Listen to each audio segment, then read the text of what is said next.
On December 4th, 2024, the healthcare world was rocked when UnitedHealthcare CEO Brian Thompson was fatally shot on a busy Manhattan street.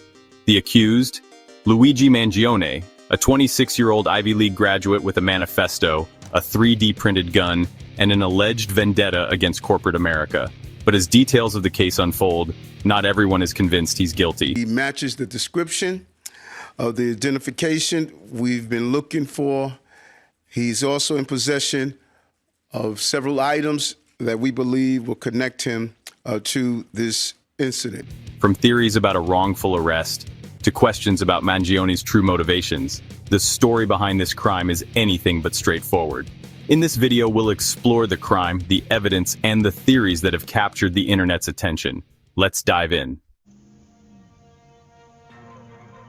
At approximately 6:44 a.m. on December 4th, Brian Thompson was walking to an investor conference in Manhattan when he was shot from behind.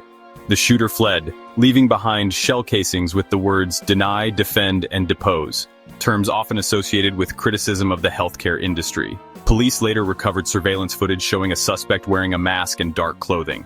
But it wasn't until 5 days later at a McDonald's in Altoona, Pennsylvania, that police arrested Luigi Mangione. According to reports, he was sitting with a laptop, wearing a surgical mask, and using a fake ID. Officers recovered a 3D printed gun, a silencer, and a handwritten document, described as a manifesto, outlining his frustrations with corporate America. Despite the evidence, some corners of the internet believe the police got the wrong man. Shame on that Mick employee! How are you gonna call the police on a hero, America's national treasure? For shame. Critics have pointed to discrepancies in Mangione's appearance, such as differences in photos of his eyebrows and jawline, suggesting it couldn't be him. Others argue that Mangione may be cosplaying as the shooter, deliberately acting guilty to gain attention. But retired FBI agents and law enforcement officials have dismissed these claims, citing the detailed evidence tying Mangione to the crime scene, including the fake ID he used to check into a hostel near the shooting. Another theory suggests that Mangione was framed. Conspiracy theorists claim that law enforcement planted the manifesto, gun, and other evidence to pin the crime on him.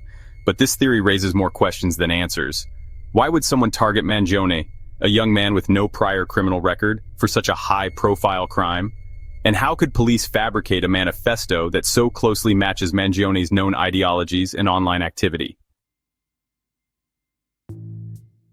One of the most compelling pieces of evidence is Mangione's alleged manifesto. In the handwritten, 3-page document, he claims responsibility for the shooting. The manifesto reportedly states, "To save you a lengthy investigation, I state plainly that I wasn't working with anyone." But was this statement an attempt to protect accomplices, or was he truly acting alone? The manifesto also criticizes corporations for abusing our country for immense profit, and frames the killing as a symbolic takedown of healthcare corruption. Police and analysts have pointed to Mangione's alleged grievances with the healthcare industry as a possible motive.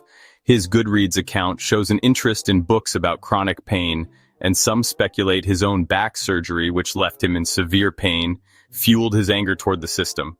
Others believe his frustrations extend beyond healthcare, reflecting a broader dissatisfaction with capitalism and corporate greed. Another strange aspect of this case is Mangione's behavior after the shooting. At the time of his arrest, he was openly sitting in a McDonald's with the very items linking him to the crime.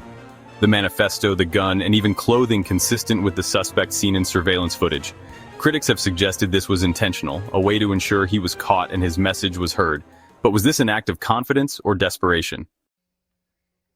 The case of Luigi Mangione raises more questions than answers. Was he a lone vigilante consumed by frustration with the healthcare system, a scapegoat for a larger conspiracy, or a calculated individual seeking attention? As the investigation continues, the truth behind this shocking crime remains elusive. What do you think? Share your thoughts in the comments below. Thank you for watching. Don't forget to like, share, and subscribe for more in-depth stories that dive beneath the headlines. As always, there's more to the story than meets the eye.